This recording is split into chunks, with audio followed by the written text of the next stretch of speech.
The last few years has seen a real explosion of interest in fast, funky, stylish, outboard powered sports boats. It all started off when Axopar entered the market, swiftly followed by Nimbus and then Saxtor. But now there's a new player in town. This is Dromeas Yachts. Now, whereas Axopar and Saxtor are both designed in Scandinavia and built in Poland, Dromeas Yachts is a Turkish company. So Dromeas do the design of the deck and the rest of the layout, but the underwater sections are done by a British raceboat designer called Adam Younger. So really nice looking, sweet hull. It's a twin step design, nice deep V, but quite an unusual full bow. So it's not quite vertical, but you can see it's relatively narrow down at the bottom where it cuts through the water and then flares out to give a nice kick of the water out away from the boat, so it's a nice dry boat on board and that distinctive almost vertical shape. So what else do we know about the boat? They do 3 different versions of it. This is the CC, the centre console. They also do a walk around version and an SUV wheelhouse. We'll have a look at those hopefully in the future, but this is the first boat to arrive in the UK and this is the centre console. Now they're a sandwich construction, so you can see these nice big chunky mouldings, really good walk around decks. You can see how tall the bulwarks are all around here, and this goes all the way forward. You can walk right around the boat. See, there's plenty of these cleats. There's one at the stern, one in the middle, another up at the bow, nice and chunky. And this is where you can see the advantage of that big beamy bow section. So even though it feels really nice and broad up here, underneath where the hull is actually in the water, it's relatively narrow. But what it does mean is you've got a lovely seating area here you can use. Got nice backrests, and there is a table that slots in here. We'll put that up for you in a minute and show you what it looks like. But it's a really nice sociable area. You can all sit around here, and then there's another seat tucked at the front of this centre console where you can sit in a rather fine throne, nicely held in place. And you can actually join in when the table's up, so you've got seating all the way around the table. As well as being a nice place to sit, there's some quite practical features around this area too. So underneath these seats, we just pull up that cushion. There's some good storage here. And what I like about this is, rather than just a simple locker, they've bothered to put a proper strut on there. Pops up with it, so it's nicely sprung, and you can see it's all nicely moulded out, no rough surfaces on the GRP, so plenty of storage. The same under that cushion. The only slight bore about it is that the cushion that sits there, it pops into place, which holds it nice and secure, but it does mean that you can't actually open that locker without taking the cushion off first. But that's one of those compromises you're going to have to live with. Now, the other thing about this area may not be too important in the UK, but in the Mediterranean, it's very nice. You can set up a canopy. There's little hooks on the side of this T-top here, and some supports for the poles in here. So you can actually shade this whole area under a nice canopy, which when you're out in the blazing sun makes quite a difference. Up in the bow, got an anchor locker.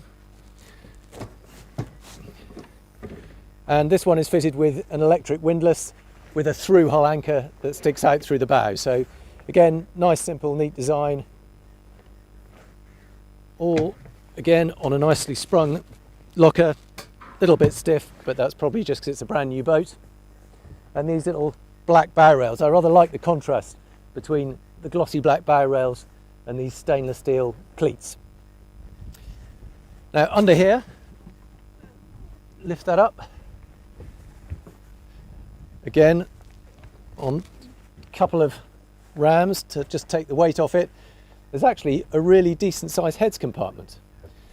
So have to go in backwards really to make the best of it. But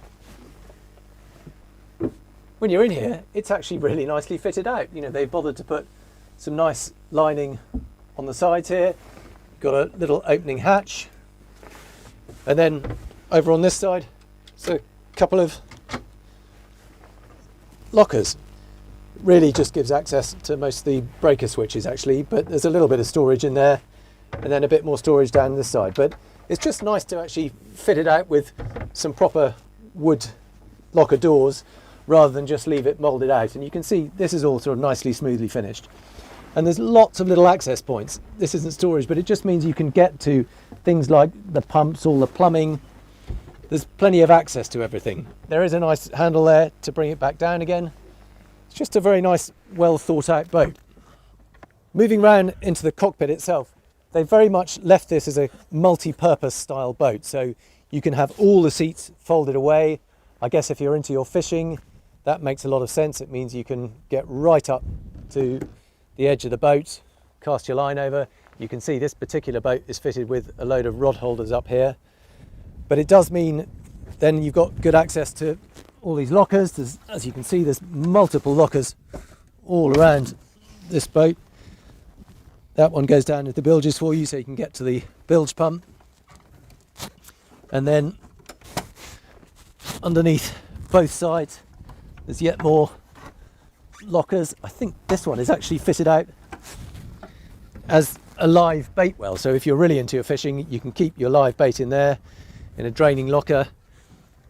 The other thing I like about these walk around outboard powered boats is that this is a self-draining cockpit. So however much water gets on board, whether it's spray or rain, it will just drain straight out the back through these drain holes. Another big storage locker under here. If you open up, and as well as all this space here, you can actually see these are the poles for the tarpaulin up front for that sunshade.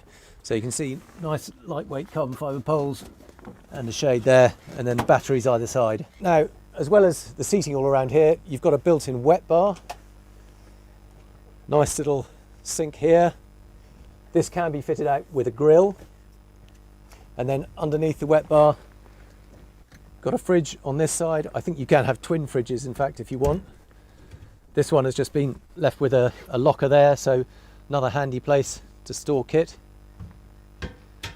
But nice to be able to have that wet bar permanently in position there. So all these seats fold up, or fold down in this case.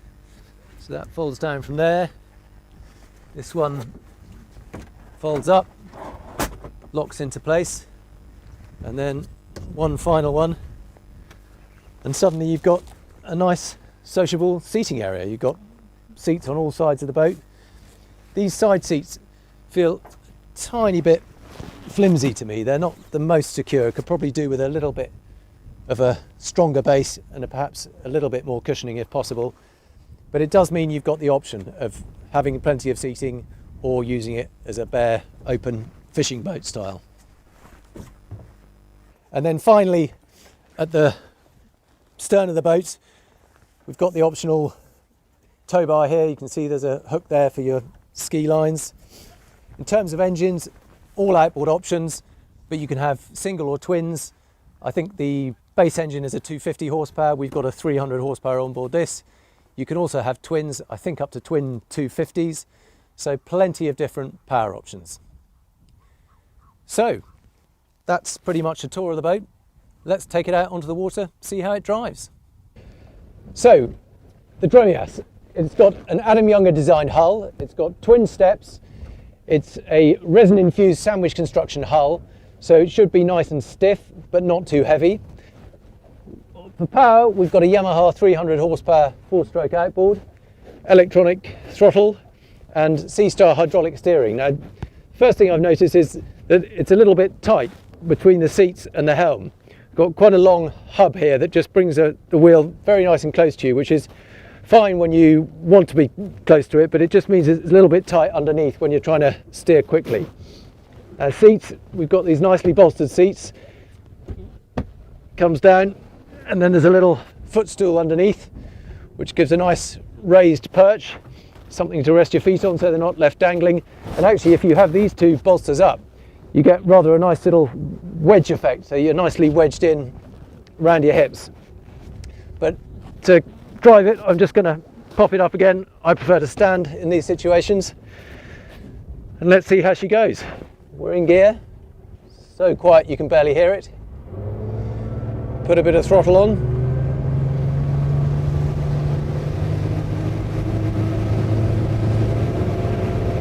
So it takes a little bit of time to get up on the plane. We're doing about 14 knots now, and now it's beginning to settle down. The bow's coming down again. Really nice light throttle. In fact, it's so sensitive, it might almost be better adding a little bit more resistance to that throttle, because it's so light it's quite easy to put a bit too much on. Now the steering feels a little bit stiff. When you try and put a lot of lock on, it just loads up a little bit as you try and turn it. It makes it quite hard work. You kind of need both hands on the wheel. But the hull's feeling really nice actually. It's running nice and smoothly. We're doing 25 knots now. And at 25 knots it's burning about 47 litres per hour. So not too thirsty. And it runs very nice and flat. Right, let's put the throttle down and see what kind of speed we get. Whoa, there's plenty of go there. Just going to trim it up a little bit. Now it's really flying. Doing 40 knots, no problem.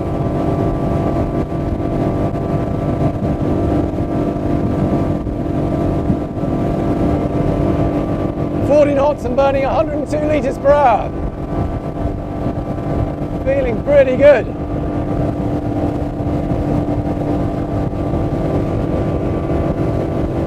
Lovely. Maybe trim it up a little bit more. 40.5. 41. That feels really nice.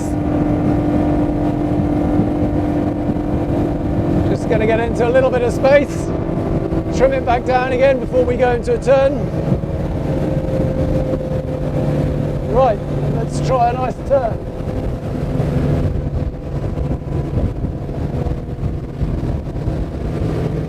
That's tracking really nicely.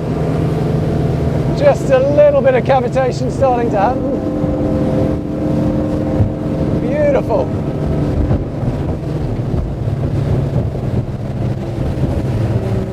Ease off.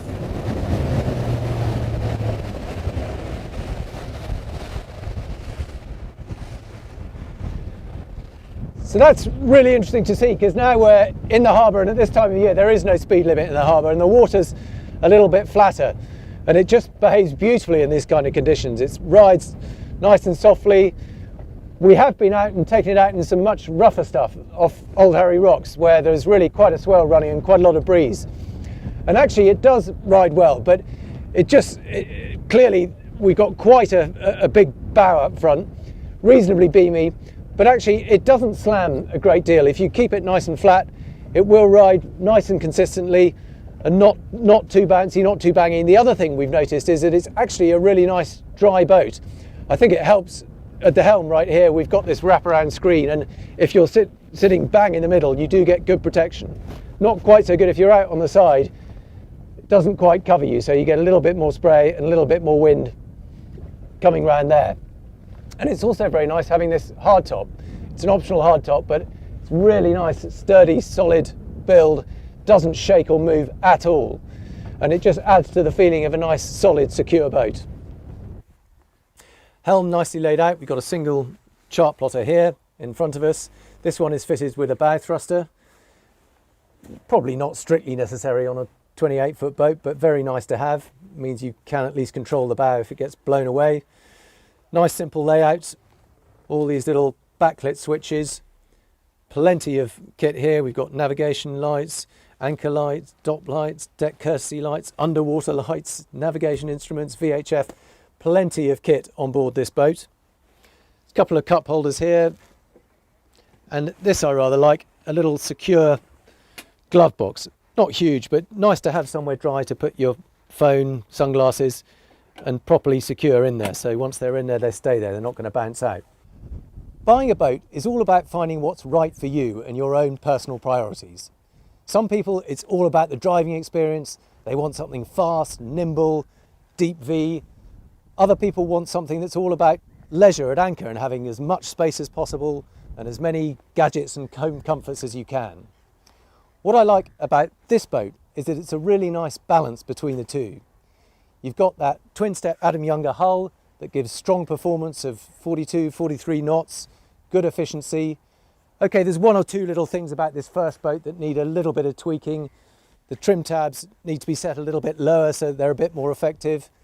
There's a little bit of adjustment. The steering is a little bit heavy, whereas the throttle is very light. So those probably need to be balanced out. But as I understand it, the next generation of Yamaha engines is going to have electronic power steering anyway. So that should sort that out. But as well as the driving experience, you've also got a really nice usable boat. So you've got this flexible seating area here with a wet bar. You've got that lovely cockpit area up front that you can use as a sun pad or a dinette. Really good walk around decks with plenty of space, lots of good handholds everywhere, and the quality is good too. You know, the fixtures and fittings feel really sturdy, cleats nice and solid, good size, 3 of them, good spec. It's got everything you need. This nice T-top I think is really handy, being able to carry those SUPs. It's just a lovely balance between a full-on performance boat and a practical day boat. The other thing in its favour is price. The base boat with a 250 horsepower engine starts at around about £75,000 Inc VAT. This particular one, with all the kit on it, £99,800, which for a boat of this size in this spec is good value for money.